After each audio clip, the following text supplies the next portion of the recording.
Telugu film chamber కీలక నిర్ణయం తీసుకుంది. పర్సంటేజ్ విధానంపై కమిటీ ఏర్పాటు చేసింది. 15 మందితో ఈ సమన్వయ కమిటీ ఏర్పాటు చేసింది. నిర్మాతలు, ఎగ్జిబిటర్స్, డిస్ట్రిబ్యూటర్స్ సభ్యులుగా ఉన్నారు. 2 నెలల్లో నివేదిక ఇవ్వాలని ఆదేశించింది.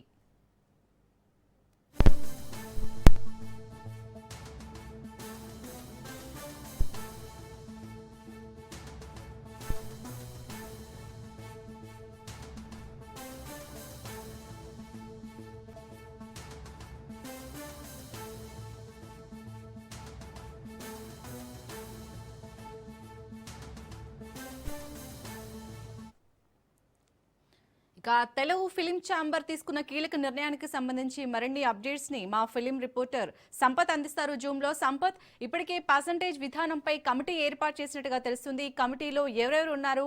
అలాగే ఇటు డిస్ట్రిబ్యూటర్స్, ఎగ్జిబిటర్స్ అయితే 2008 నుంచి పర్సంటేజ్ విధానం గురించి పోరాడుతున్నారు. సో డీటెయిల్స్ ఏంటి? అయితే ఫస్ట్ ఇప్పుడు film chamber Telugu film chamber సంబంధించి అయితే డిస్ట్రిబ్యూటర్లు అలాగే ఎగ్జిక్యూటివ్ సంబంధించిన వీటికి ఏదైతే జరుగుతుందో అయితే పర్సంటేజ్ విధానం ద్వారా అలాగే రెంటల్ ద్వారా కూడా మనకి ఈ 2 విషయాలపై ప్రధానంగా చర్చ జరుగుతుంది. ఎందుకంటే దీని గురించి కూడా పొద్దున్న నుంచి కూడా సమావేశం జరుగుతుంది. 2 రోజుల నుంచి ఫస్ట్ మొదటిగా ఎగ్జిక్యూటివ్స్ మీటింగ్ పెట్టుకొని మాకు రెంటల్ బేసిస్ పైన కాకుండా పర్సంటేజ్ విధానం ద్వారానే మాకు థియేటర్లో ప్రిపరేషన్ ఒప్పుకుంటామని కూడా మాట్లాడడం జరిగింది. అదే దీనికి సంబంధించి ఈ రోజు ఉదయం నుంచి కూడా ఎగ్జిక్యూటర్స్, డిస్ట్రిబ్యూటర్స్, ప్రొడ్యూసర్స్ మధ్య కూడా ఒక మీటింగ్ సమావేశం కూడా జరుగుతుంది. సమావేశంలో ముఖ్యంగా ఈ రెంటల్ బిజినెస్ పైన, ఎందుకంటే రెంటల్ బిజినెస్ పైన సినిమా రిలీజ్ గురించి అలాగే పర్సంటేజ్ విధానం ద్వారా, ఎందుకంటే ఈ రెండింటినే ప్రధానంగా ఒక చర్చ జరుగుతుంది. అయితే దీనికి సంబంధించి కూడా ఏదైతే పొద్దున్న విశ్లేషణ ఆధ్వర్యంలో అలాగే జిల్లా సమస్యల్లో ఈ మీటింగ్ కూడా జరుగుతుంది. ఈ మీటింగ్ లో ముఖ్యంగా అయితే 15 అయితే ఈ ఒక సమన్వయ కమిటీ కూడా ఏర్పాటు చేసి పర్సంటేజ్ ప్రకారమే మేము థియేటర్ సినిమాలు కూడా వేయడం సిద్ధంగా ఉన్నాము, పర్సంటేజ్ ఇస్తామని చెప్పడం కూడా జరిగింది. అయితే ఈ నేపథ్యంలోనే ఇప్పుడు 15 మందితో కూడిన కమిటీ కూడా ఏర్పాటు చేస్తాం. 2 నెలల్లో దీనికి సంబంధించిన పూర్తి నివేదికతో పాటు అయితే సాధ్యసాధ్యాలు ఏమైతే ఉన్నాయో దీంట్లో అన్ని కూడా చర్చించి మరొకసారి నిర్ణయం తీసుకుంటాం కూడా చెప్పడం కూడా జరిగింది. సీక్వెల్ కూడా మాట్లాడి నివేదిక కూడా చెప్పడం కూడా జరిగింది. అయితే వీళ్ళు ఇప్పటికి కూడా ఎగ్జిక్యూటివ్స్ ఇచ్చిన మాట ఏంటంటే మేము మాకు రెంటల్ బేస్ పని కాకుండా పర్సంటేజ్ ఇవ్వండి. ఎందుకంటే మొదటి వారం మీరు రెంటల్ బేస్ రెంటల్లో ఇస్తున్నారు, దానివల్ల మాకు ఉపయోగం లేదు. తర్వాత 2వ వారం ఇంకా అప్పటికే సినిమా రేట్ అని తగ్గిపోవడం, సినిమాకి ప్రేక్షకులు రాకపోవడంతో ఆ టైంలో మాకు పర్సంటేజ్ ఇస్తున్నారు. మాకు ఆ విధానం వద్దు, మాకు పర్సంటేజే కావాలని చెప్పడం జరుగుతుంది. ఈ నేపథ్యంలో ఇప్పుడు ఒక కమిటీ కూడా ఏర్పాటు చేయడం కూడా జరిగింది. ఇందులో సభ్యులు ఎవరెవరు ఉంటారని ఖరారు చేయలేదు. ముఖ్యంగా ఇప్పటికీ ఈ సమావేశం అంతా కూడా దేశ మాధ్యమంలో అలాగే జిల్లా ఆధ్వర్యంలో ప్రశ్న జరుగుతుంది. అయితే ఈ కమిటీలో ఎవరెవరు ఉంటారు ఏంటి అనేది మరి కాసేపటిగా చేపట్టే అవకాశం కనిపిస్తా ఉంది. సంపత్, అలాగే ఇప్పటివరకే పర్సంటేజ్ విధానంపై గత కొన్ని రోజులుగా అంటే కొన్ని నెలలుగా పోరాడుతున్నారు. బట్ ఇప్పటికైనా వీరికి సొల్యూషన్ దొరికే అవకాశం ఉందా? ఎందుకంటే ఈ పర్సంటేజ్ విధానం వల్ల ఇటు డిస్ట్రిబ్యూటర్స్ కి కానీ సినిమాలో ఉండే వాళ్ళందరికీ కూడా గొడవలు జరుగుతున్నాయి కదా.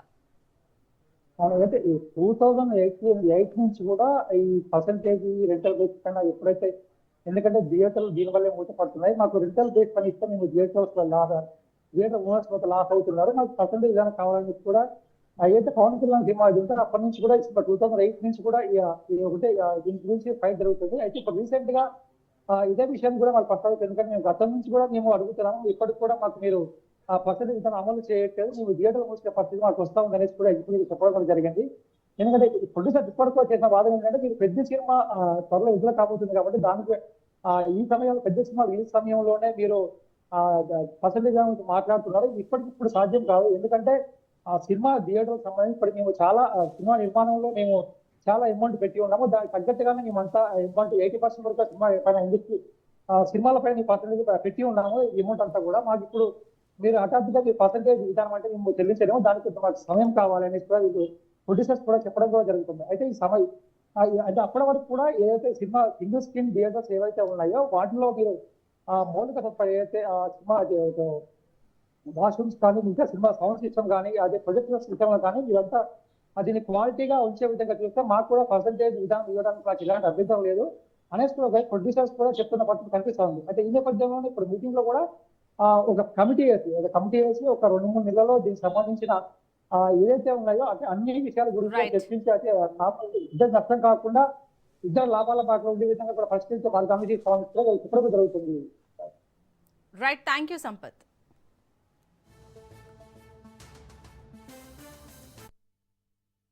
మంచి సామరస్యపూర్వకంగా డిస్కషన్ జరిగింది. ఛాంబర్ తరపు నుంచి ఒక కమిటీ వేస్తున్నారు 15 మందితో. మ్యాక్సిమం 1 to 2 months లోపల టోటల్గా సమస్య పరిష్కారం అయిపోతుంది. పర్సంటేజ్ సిస్టమ్కి వస్తున్నాం. దానికి అనుబంధ సమస్యలన్నీ కూడా ఇంటర్లింక్ అన్నీ కూడా సమస్యలు పరిష్కారం అవుతాయి. ఎగ్జిబిటర్ నుంచి 5, డిస్ట్రిబ్యూటర్ నుంచి 5, ప్రొడ్యూసర్ నుంచి 5, 15 మంది కమిటీ ఉంటుంది. అంతా స్మూత్గా జరిగింది.